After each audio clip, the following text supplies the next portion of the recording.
మీకుండే ఎటువంటి గ్రహ బాధలైనా గృహ బాధలైనా శాశ్వత పరిష్కారం కోసం సంప్రదించండి శ్రీనివాస జ్యోతిషాలయ. సార్ నమస్తే. నమస్తే. పార్లమెంట్లో మోడీ ఒక కొత్త బిల్లు ప్రవేశపెడుతున్నారు. అది ఏంటంటే ఎవరైనా కానీ ఒక నెల రోజుల పాటు జైల్లో ఉంటే వాళ్ళకి ఆ పదవి పోతుంది. ఎంపీఎల్ఏ అవ్వచ్చు, సీఎంలు అవ్వచ్చు, ఎవరైనా సరే. ఇది చంద్రబాబు నాయుడు గారిని టార్గెట్ చేసుకుని ఆయన్ని కంట్రోల్ చేయడం కోసమే పెట్టారని చెప్పి ఇక నేషనల్ మీడియాలో పెద్ద విస్తృతంగా చర్చ అయితే జరుగుతుంది. దీని గురించి మీరు ఏం చెప్తారు సార్? నేను ఇందాకే దీపక్ శర్మ అనే ఒక యూట్యూబర్ ఉన్నాడు, ప్రముఖ జర్నలిస్టు. ఆయన వీడియో చూస్తున్నా. ఆయన నాయుడు బాబు అంటారు అన్నమాట వీళ్ళని. అక్కడ సౌత్ నార్త్ లో నాయుడు బాబు అని పిలుస్తారు.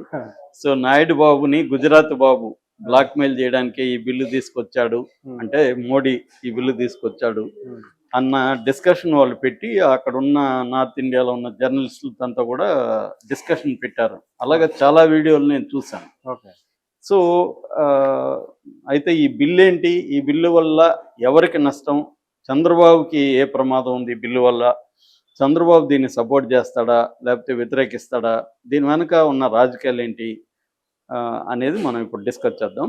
సో ముందుగా బిల్లు ఏంటంటే 3 బిల్లులు ఇప్పుడు ప్రవేశపెట్టారండి. ఆ 3 బిల్లులు ఏమంటే, ఒకటి రాజ్యాంగ సవరణ 130వ సవరణ, అదే ఈ బిల్లు అనమాట. దీన్ని క్రిమినల్ నేత బిల్ అని వాళ్ళు పిలుస్తున్నారు. క్రిమినల్ నేత అంటే క్రిమినల్ లీడర్ బిల్లు.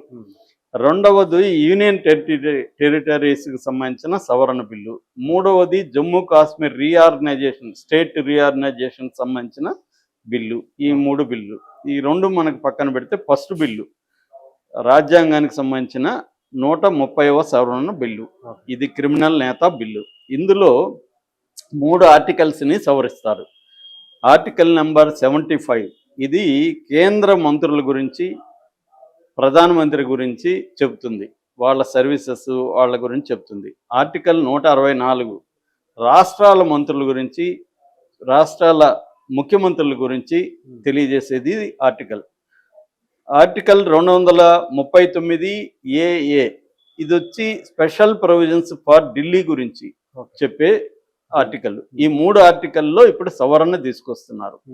ఈ బిల్లు ప్రధానంగా ఏం చెప్తుందంటే, ఏ ముఖ్యమంత్రి మీద అయినా, చివరికి ప్రధానమంత్రి మీద అయినా, కేంద్ర మంత్రుల మీద అయినా, రాష్ట్ర మంత్రుల మీద అయినా, ఎవరి మీద అయినా కేసు నమోదయ్యి 5 ఏళ్ల కంటే పైబడిన శిక్షలకు సంబంధించిన కేసు ఉండాలి. ఆ కేసు 1 year 2 year 3 4 years లోపల ఉండే సెక్షన్లు పెడితే ఈ బిల్లు అప్లై కాదు. 5 ఏళ్లకు పైబడే శిక్ష పడే కేసులో ఆయన 30 days జైల్లో ఉంటే చాలు. ఆటోమేటిక్గా 31st day అతని పదవి ఊడిపోతుంది. 30 రోజులు మాత్రం అతని పదవి ఉంటుంది.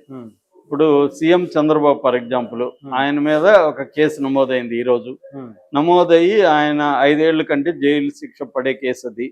ఆయన్ని జైలుకి పంపించారు. ఆయన 30 రోజులు ఉన్నాడు. 31వ రోజు ఆటోమేటిక్గా అది ఆయన పదవి ముఖ్యమంత్రిగా పోతుంది. ఆయన రిజైన్ చేసినా చెక్కిపోయినా. దీన్ని ఎవరు రికమెండ్ చేస్తారంటే, ప్రధానమంత్రి కేంద్రంలో అయితే రాష్ట్రపతికి, కేంద్ర మంత్రుల విషయంలో అయితే రాష్ట్రపతికి ప్రధానమంత్రి రికమెండ్ చేస్తే రాష్ట్రపతి నిర్ణయం తీసుకుంటారు. రాష్ట్రాల విషయంకి వచ్చేసరికి ముఖ్యమంత్రి అయినా, రాష్ట్ర మంత్రులైనా, ప్రధానమంత్రి గవర్నర్కి విజ్ఞప్తి చేస్తే గవర్నరు ఇతని పదవి పోయినట్టుగా సంతకం పెట్టేస్తాడు. ఇది ప్రధానమైన బిల్లులో ఉండేది. అయితే ఈ బిల్లులో ఇంకొకటి కూడా ఉంది. ఒకవేళ అతను 30 బయట వచ్చాడు కదా, 31 రోజులు 50 రోజులు ఉన్నాడు. ఫర్ ఎగ్జాంపుల్ చంద్రబాబు 50 రోజులు ఉన్నాడు, ఆయన అప్పుడు ముఖ్యమంత్రి కాదు అనుకో, బట్ ముఖ్యమంత్రి అనుకుందాం కాసేపు, ముఖ్యమంత్రిగా ఉండి చంద్రబాబు 50 రోజులు ఉన్నాడు అనుకుంటే, బయట వచ్చిన తర్వాత మళ్ళీ రీఇన్స్టేట్ చేయొచ్చు. అంటే మళ్ళీ ముఖ్యమంత్రిగా ఆయన పెట్టచ్చు థియరాటికల్గా. మళ్ళీ ఎవరు పెట్టాలండి? గవర్నర్ పెట్టాలి. గవర్నర్ ఎవరు కంట్రోల్లో ఉంటాడు? ప్రధానమంత్రి కంట్రోల్లో ఉంటాడు. మళ్ళీ ప్రధానమంత్రి కంట్రోల్లో ఉన్న గవర్నరు పెట్టదలుచుకోవచ్చు, పెట్టకపోవచ్చు. ఇప్పుడు స్టాలిన్ ఉన్నాడు ఫర్ ఎగ్జాంపుల్, స్టాలిన్కి అక్కడ ఉన్న గవర్నర్కి పచ్చగడ్డి కాదు కదా, ఏ మేకపోయినా మండుతుంది. అలా మండుతున్నప్పుడు అతన్ని తీసేసినారనుకోండి ఈ కండిషన్కి, ఈ చట్టం కింద, రేపు మళ్ళీ ఎందుకు పెడతారు? అతన్ని పెట్టరు.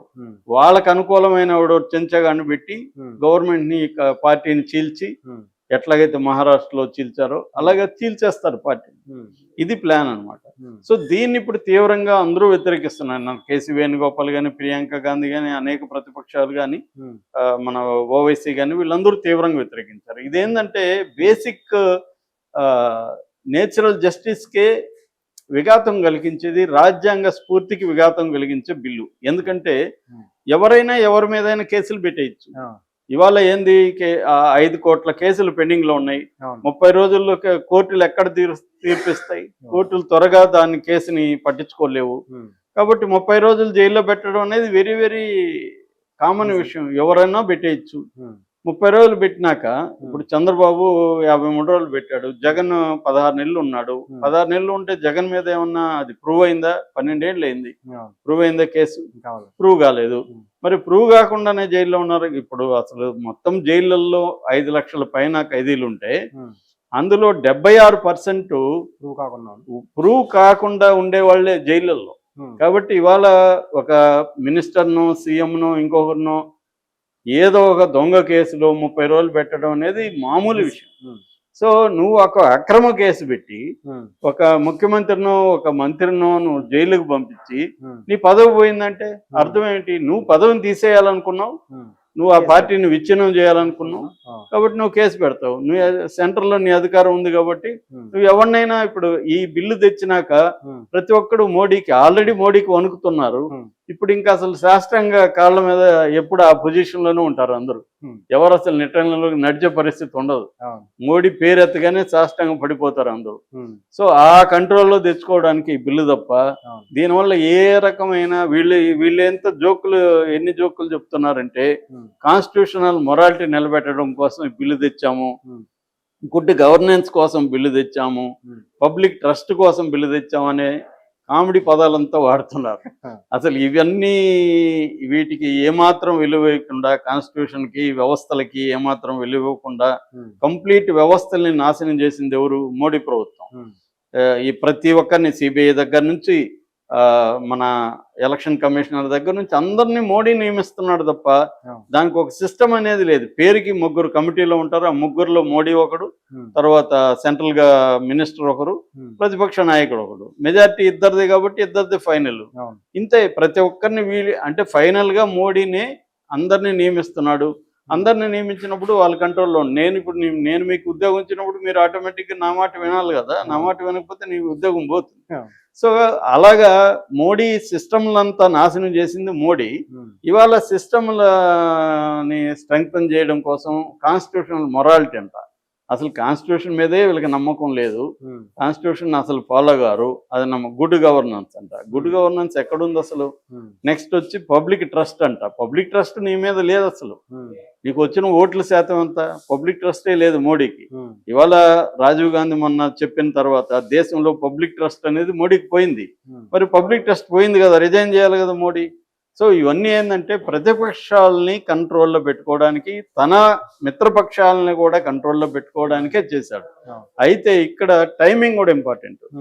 ఇప్పుడు వైస్ ప్రెసిడెంట్ ఎన్నిక వస్తుంటే ఈ టైంలో ఎందుకు పెట్టారు అంటే, ఇక్కడ ఏమైందంటే చంద్రబాబుకే ఇది ఎందుకు తగులుతుందని నార్త్ ఇండియా మీడియా అనుకుంటుంది అనే దానికి మనం ఆలోచిస్తే, చంద్రబాబే నిలబెట్టాడు ఈ క్యాండిడేట్ అని ఒక వార్త. ఎవరిని? జస్టిస్ సుదర్శన్ రెడ్డిని, ఇండియా కూటమి బ్లాక్ తరపున. ఎందుకంటే సుదర్శన్ రెడ్డి చంద్రబాబు వెరీ క్లోజ్. మొన్న సుదర్శన్ రెడ్డి స్వయంగా చెప్పాడు, నేను చంద్రబాబు చాలా క్లోజే నేను అని కూడా ఆయన ఒప్పుకున్నాడు. సో కావాలనే చంద్రబాబు పెట్టాడని. రెండవది, నేషనల్ మీడియా ఇంకొక పాయింట్ కూడా చెప్తుంది. బీహార్ ఎన్నికల తర్వాత చంద్రబాబు ఎన్డీఏ కూటమి నుంచి బయట వచ్చి ఇండియా కూటమి వైపు వెళ్తాడు. బీహార్లో ఈసారి మోడీ ఓడిపోతున్నాడు, మోడీ నితీష్ కుమార్ ఓడిపోతున్నారని సర్వే లేటెస్ట్గా హైదరాబాద్కు సంబంధించిన ఒక సర్వే కూడా చెప్పింది. ఆ సర్వే మీద నేను సపరేట్ వీడియో చేస్తాను. అందులో కూడా క్లియర్గా మోడీ ఓడిపోతున్నాడు అని చెప్తున్నారు. మోడీ కానీ అక్కడ Nitish Kumar government, NDA government పోతుంది, ఇండియా కూటమి వస్తుంది అనేది చెప్తున్నారు. సో తేజస్వి యాదవ్ రాహుల్ కాంబినేషన్లో గవర్నమెంట్ ఫామ్ అవబోతుంది. ప్రశాంత్ కిషోర్ కింగ్ మేకర్ గాను, స్పాయిలర్ గాను, అంటే ఎవరినో చెడగొట్టడమో లేకపోతే ఎవరినో పడగొట్టడమో నిలబెట్టడం అనే పాత్ర ఉంటుంది. ప్రశాంత్ కిషోర్ చేయబోతున్నాడు అనేది వార్త వస్తుంది. ఈ నేపథ్యంలో ఇదంతా చంద్రబాబుకు తెలిసి ముందే ప్లాన్డ్గా రాహుల్ గాంధీతో టచ్లోకి వెళ్ళాడు. దానికోసమే చంద్రబాబుని కంట్రోల్ చేయకపోతే అటు జంప్ అయ్యే గతంలో కూడా జంప్ అయ్యాడు. అందుకనే జగన్ దగ్గర కూడా మోడీనే చెప్పించాడు. ఎందుకు రాహుల్ గాంధీతో చంద్రబాబు హాట్ లైన్ లో టచ్ లో ఉన్నాడని జగన్ చెప్పడం వెనక కూడా మోడీ వ్యూహం ఉంది. కాబట్టి చంద్రబాబుని కంట్రోల్ చేయడం కోసమే ఈ బిల్లు, అది కూడా వైస్ ప్రెసిడెంట్ ముందుగా ఎక్కడ క్రాస్ ఓటింగ్ వేసి ఆయన గెలిపిస్తారో అని ఒక దీంతో చేస్తున్నారు అనేది ఇప్పుడు నేషనల్ మీడియా డిస్కస్ చేస్తుంది. సో ఏం జరుగుతుందని చూడాలి. Thank you. Thank you.